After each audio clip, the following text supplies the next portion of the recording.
पति शब्द का क्या अर्थ है? पति माने क्या होता है? कहा पा रक्षणे धातु है पातीत पति।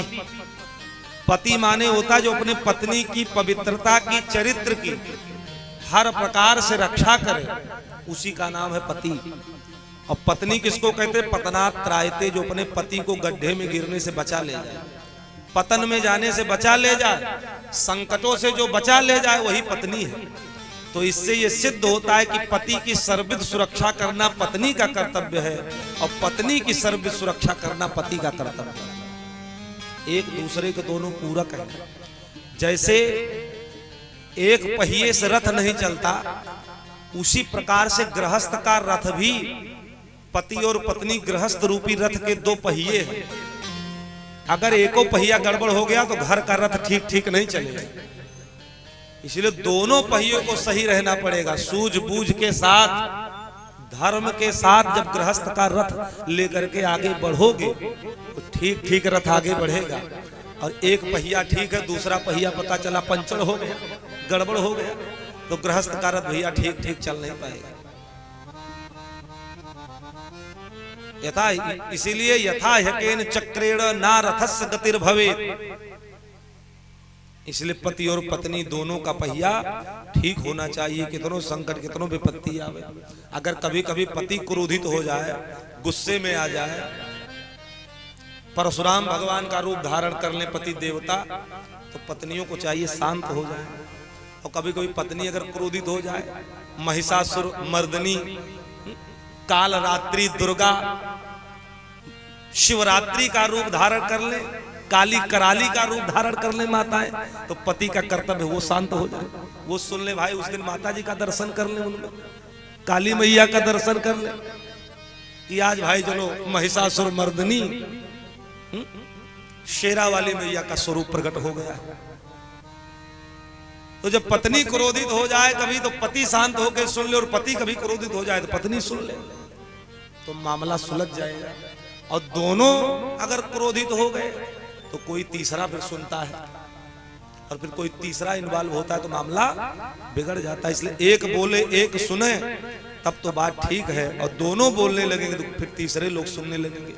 इसलिए कोई तीसरा तुम दोनों के बीच में ना आए। इसलिए बहुत सूझबूझ के साथ में अपने जीवन की गाड़ी को आगे बढ़ाना चाहिए। इसीलिए जब विवाह संस्कार होता है तो आचार्य कहते हैं कि इस कन्या का जो अंगूठा है इसको पत्थर में छुआया जाए, पत्थर से स्पर्श कराया जाए। तो पत्थर से, शिला लोहर से क्यों स्पर्श कराया जाता है? इसीलिए कि पत्थर चाहे सर्दी हो, गर्मी हो, बरसात हो, उसमें कोई परिवर्तन नहीं होता, वो अपने अडिग रहता है, पत्थर पिघलता नहीं। उसी प्रकार से तुम दोनों के जीवन में भी पर्वत पहाड़ जैसा भी कष्ट आ जाएगा तो पिघलना नहीं। जैसे पत्थर अटल है वैसे तुम भी अटल रहे।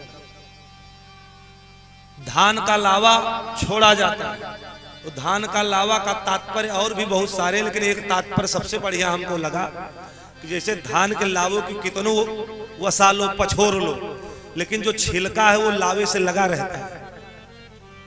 इतनी बार झोंका आने के बाद भी नहीं छोड़ता छिलका एक दूसरे को। तो कहा उसी प्रकार से जीवन में उतार चढ़ाव आएंगे, सुख आएगा, दुख आएगा, संकट आएगा, विपत्ति आएगा, लेकिन जैसे धान का छिलका उस अपने मित्र को नहीं छोड़ता, उस धान को नहीं छोड़ता, उसी प्रकार तुम दोनों भी एक दूसरे को छोड़ करके अलग मत होना।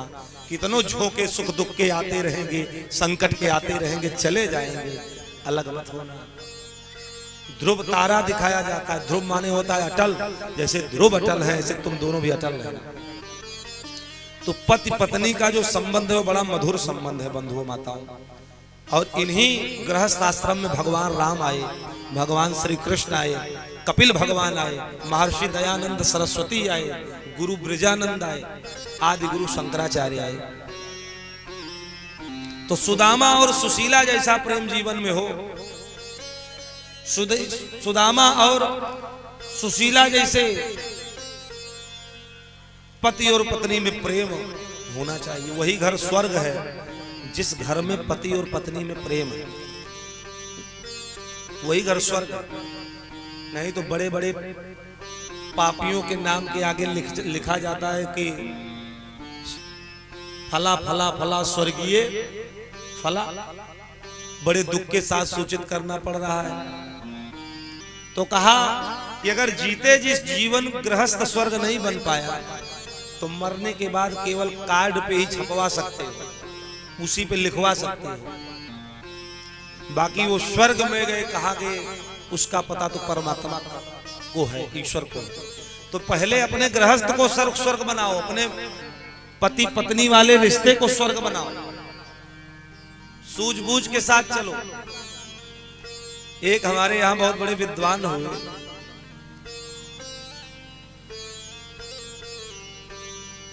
अब नहीं है, वो अपना एक संस्मरण सुनाते थे, वेद प्रकाश सोत्रीय नाम था। वो जीते जी अपने नाम के आगे स्वर्गीय लिखते थे कि स्वर्गीय वेद प्रकाश सोत्री। पुरानी घटना है, उस समय मोबाइल नहीं था।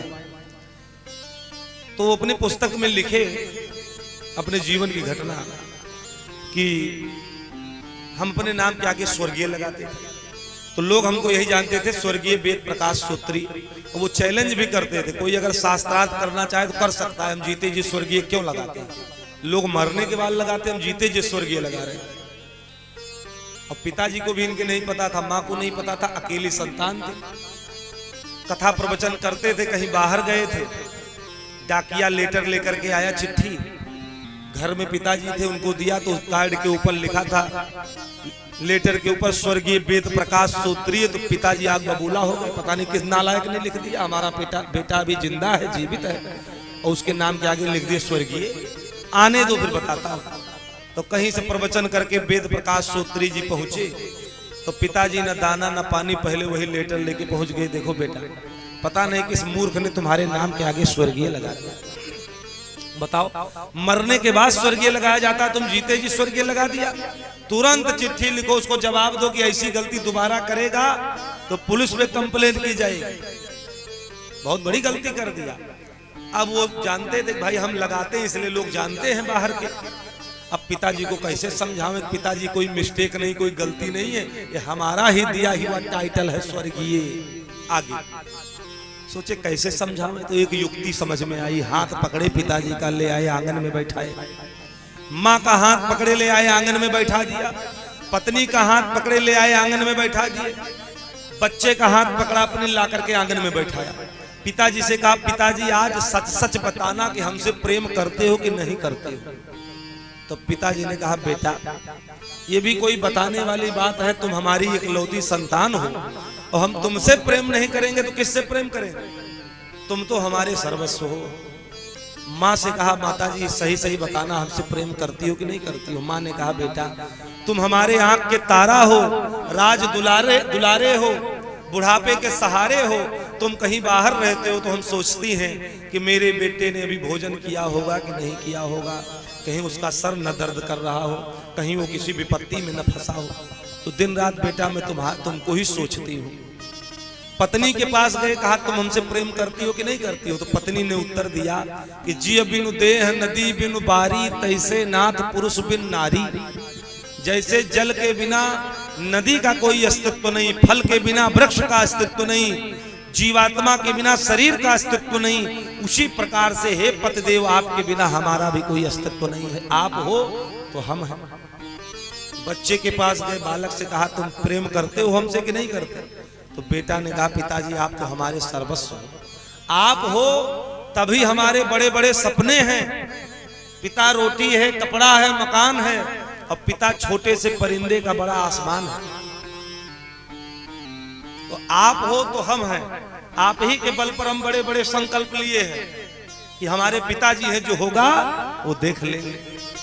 हमसे कोई गलती भी हो जाएगी तो हमारा पिता सबसे पहले खड़ा होगा बचाने के लिए, रक्षा के लिए। तो पिताजी आप तो हमारे सब कुछ हो। तब उन्होंने कहा, भाई यही तो स्वर्ग है, जहां पति पत्नी में प्रेम है, पुत्र पिता में प्रेम है, माता पुत्र में प्रेम है, बालक में प्रेम है। वो सब मिलजुल करके भाई भाई, पति पत्नी, माता पिता सब मिल करके जिस गृहस्थ में रहे वही घर तो स्वर्ग है। मैं स्वर्ग में रहता हूँ इसलिए स्वर्गीय लगाता हूँ। और मरने के बाद तो बड़े बड़े पापियों के नाम के आगे स्वर्गीय लगाया जाता है। किसी ने सर्टिफिकेट दिया है क्या वो स्वर्ग में गया? अगर जीते जी जीवन को स्वर्ग नहीं बना पाए, गृहस्थ को स्वर्ग नहीं बना पाए, तो मरने के बाद केवल कल्पना करना ही रह जाएगा। इसलिए असली स्वर्ग तो गृहस्थ आश्रम ही है।